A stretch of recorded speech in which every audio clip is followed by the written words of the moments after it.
que la majorité des boules de cristal de dragon au sein de l'univers sont créées par les Namékiens, celles-ci ne correspondent pas à une invention originale de leur part. Les boules de cristal originales sont au nombre de 7, chacune ayant la proportion d'une planète. Le créateur de cette boule de cristal magique correspond au tout-puissant Zalama. Dans l'univers, Zalama est le dragon divin des super boules de cristal. Il est d'une taille d'une proportion incompréhensible, plus colossale et dense que de multiples galaxies entre les univers 6 et 7. Cela, sans aucun doute, fait de lui le dragon le plus large de la franchise. Cependant, il est également en mesure de réduire sa taille s'il le désire. Il éclipse de ce fait avec une facilité déconcertante les galaxies de l'univers 6 et 7. Sa mâchoire est assez grande afin de dévorer une planète. À cause de sa taille énorme, il attire vers son noyau se le conjurant, tout en confectionnant une apparence moindre afin d'exaucer leurs vœux. Ses yeux deviennent rouges lorsqu'il accorde le vœu. Parenthèse. Ces informations ne sont pas tirées par les cheveux. Les dragons sont des entités vivantes venant du cadre, du vide, de la source, pouvant à la fois accéder au monde avec et sans le concept d'espace-temps.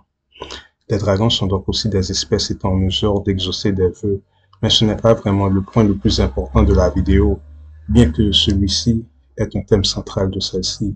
Les dragons jouent donc un rôle extrêmement important pour ce qui est de la création des minéraux, apparaissant au niveau de la croûte terrestre, aussi bien que pour celle visible, car selon Geo.fr, la croûte terrestre est la partie visible par l'homme de l'enveloppe terrestre.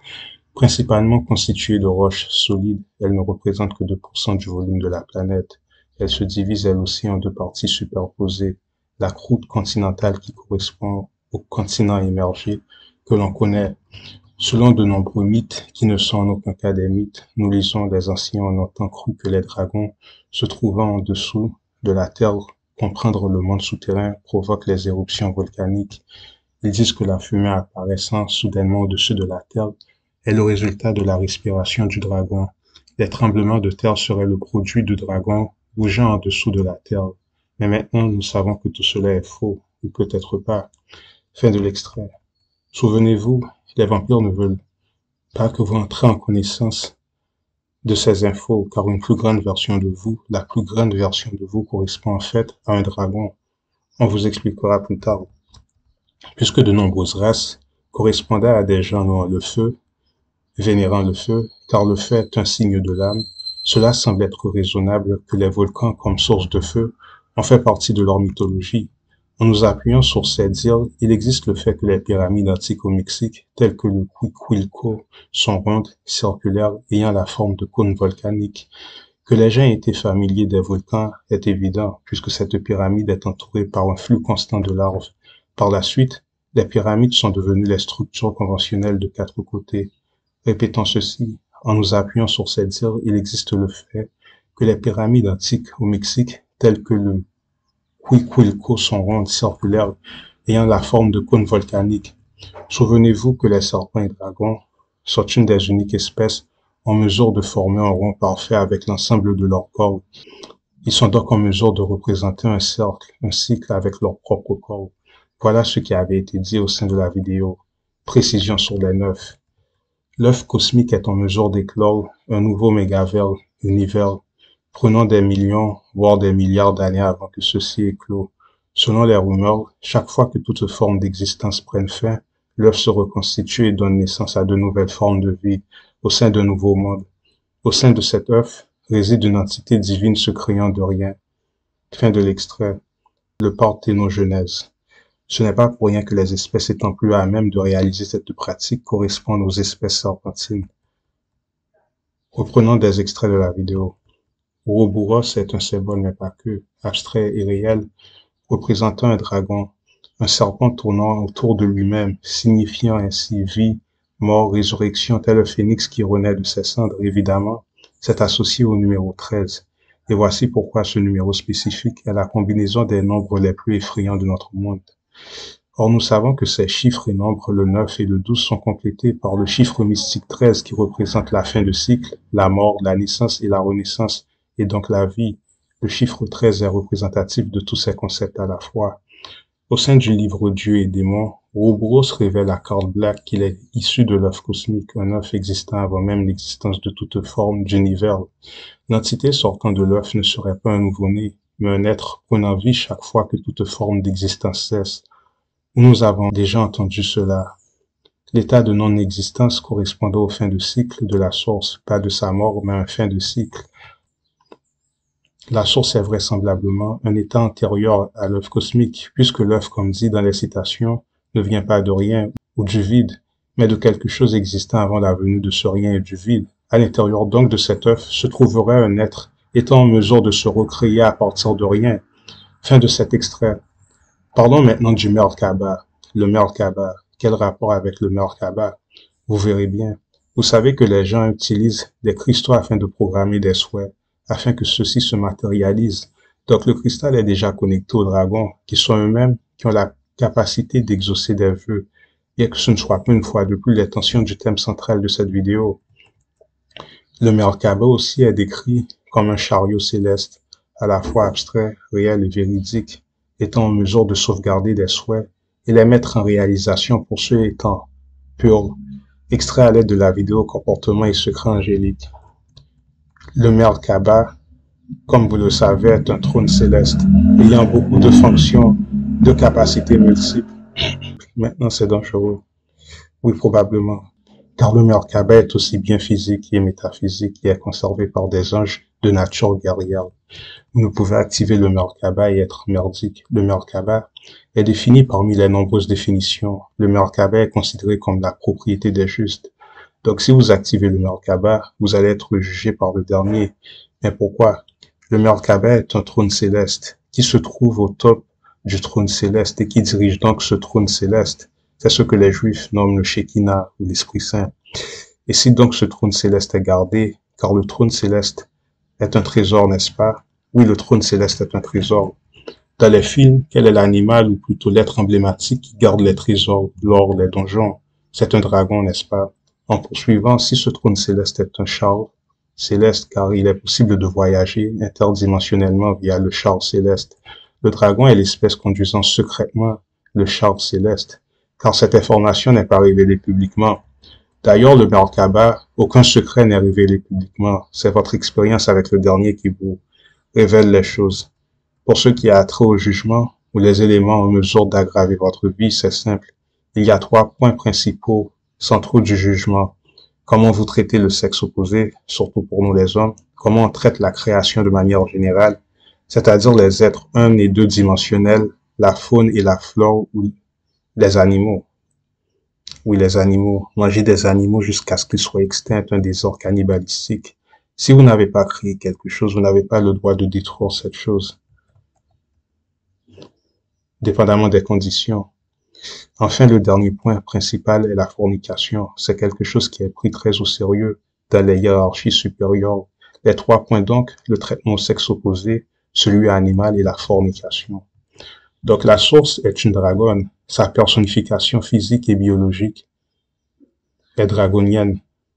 Mais vous aussi, pas draconienne, dragonienne. Mais vous aussi, vous ayant les âmes, les êtres du cadre, du vide, de la source, la plus grande version de vous correspond à un dragon ou une dragonne. Les dragons sont créatrices du soleil, des galaxies et de l'univers. Tiamat, souvenez-vous de ce que nous avons dit plus tôt. Souvenez-vous, les vampires ne veulent pas que vous entrez en connaissance de ces infos, car une plus grande version de vous, la plus grande version de vous correspond en fait à un dragon. On vous expliquera plus tard. Voici l'explication. Le séraphin, par exemple, qui fait partie des anges gardant le Merkaba, est un dragon en formation. Lorsque nous grandissons alchimiquement, des ailes poussent de nos dos. Le génome de l'homme est donc un de dragon. Si vous avez pu activer le Merkaba, c'est que vous avez une âme et que vous avez une plus grande version de vous, se trouvant au minimum au sein de la densité 6 et pratiquement jusqu'à la densité 9. Si vous n'êtes pas encore en mesure de l'activer, cela ne signifie pas pour autant que vous n'avez pas une âme. Peut-être que vous n'avez pas encore le niveau de conscience nécessaire afin de le faire tout simplement. C'est pourquoi les vampires, les extraterrestres sont jaloux de vous. Vous êtes plus puissant qu'eux. Si vous saisissez tout cela, c'est en fait normal. Ce que font les vampires, Dès que vous assumez les pleines forces de vos pouvoirs, ils ne peuvent plus vous toucher. Et le Merkaba ne débute pas généralement ainsi. Celui-ci débute avec la conscience de la personne étant en synchronisation avec les plans de monde d'existence plus grands. Et lorsque vous avez le Merkaba en vous, vous comprenez que vous n'êtes pas sous la menace du concept de mort tel qu'expliqué par la société. Vous ne pouvez pas mourir. En fait, à un certain point, vous pouvez même disparaître. Littéralement disparaître, extrait. Une ancienne race connue comme les fondateurs que certains groupes tels que les Pléiadiens et les Andromédiennes identifient comme les Patals, sont dans un vaste programme d'ingénierie génétique où les environnements de planètes sont terraformés et effectués. Voilà où cela devient de plus en plus intéressant. De petites machines ont été découvertes et estimées à une époque temporelle de telle distance que personne ne sait pour sûr qui les a créées. Jusqu'à ce jour, elles ne peuvent être répliquées et personne ne sait comment les construire. Elles ne peuvent être répliquées, mais être utilisées. Celles-ci sont en mesure d'exaucer des vœux et souhaits de l'utilisateur via la programmation pour autant que ceci soit raisonnable. Celles-ci sont en mesure d'exaucer des vœux et souhaits de l'utilisateur via la programmation pour autant que ceci soit raisonnable. Étonnamment, ces engins fonctionnent toujours. Il est expliqué que ce sont des machines antimatière produisant de la matière. Selon les informations, 7 de ces engins sont en état actuel d'utilisation par 7 différentes races, dont un se trouve sur Terre, telles que des boules de cristal. Les évidences archéologiques de nature cosmique pointent les Patals comme les créateurs et gardiens de la galaxie. Leur disparition et extinction semblent être délibérées. Où nous voulons en venir, vous le savez, en parlant de disparition, l'extinction est le fait qu'il n'existe aucune preuve physique de leur existence en dimension 3. Cela ne signifie pas qu'ils se sont envolés pour toujours. Ils ont peut-être évolué, sont allés à des fréquences plus grandes. Avec le Merkaba, vous pouvez donc disparaître à un certain point. Un autre mystère est que l'œuf qui est éclos et qui forme des étoiles, des univers, correspond à un dragon. C'est pourquoi au niveau de l'espace ayant des plus grandes proportions en termes de forme, de concept, sont les dragons. Cela n'est pas dû au hasard et vous devez comprendre. Ce sont eux, elles, qui laissent des traces de quoi ils sont constitués. Au sein des soleils se trouvent des dragons. Le soleil est une étoile formée par le feu du dragon. Lisons un extrait.